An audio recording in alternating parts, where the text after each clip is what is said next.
இன்றைக்கி ஆஃபீஸ் ஹவர்ஸில் லன்ச் எங்கேயாவது வெளியே போகலாம் அப்படின்னு சொல்லிட்டு நாகர்கோயில் ஆனந்த பவன் போனோம்.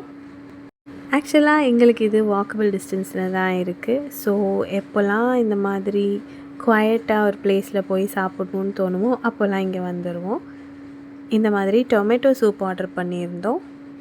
டொமேட்டோ சூப் ஓகே சூப்பராக இருந்துச்சு. நெக்ஸ்ட்டு செம்ம கிறிஸ்பியாக இந்த கோபி ட்ராகன் அப்படின்னு வச்சுருந்தாங்க. ஆக்சுவலாகவே டேஸ்ட் சூப்பராக இருந்துச்சு. கோபி மஞ்சூரியனை விடையுமே நல்லா தான் இருந்துச்சு. நெக்ஸ்ட்டு வெஜ் மீல்ஸ் வாங்கியிருந்தோம். அதில் இந்த மாதிரி நிறைய பொரியல், கூட்டு, அப்புறம் பருப்பு, ரசம், சாம்பார், பாயாசம் இதெல்லாம் இருந்துச்சு. அதில் இருந்த எல்லாமே நல்லா தான் இருந்துச்சு. வெறும் மீல்ஸ் மட்டுமே வாங்க வேண்டாம் அப்படின்னு சொல்லிட்டு ஒரு 4 மீல்ஸும் நான் மஷ்ரூம் புலாவ் வாங்கியிருந்தேன். ஆக்சுவலாக மஷ்ரூம் புலாவில் மஷ்ரூம்ஸ் அவ்வளோ கம்மியாக அப்படிலாம் இல்லாமல் நிறையவே வச்சுருந்தாங்க. எல்லாமே சூப்பராக இருந்துச்சு.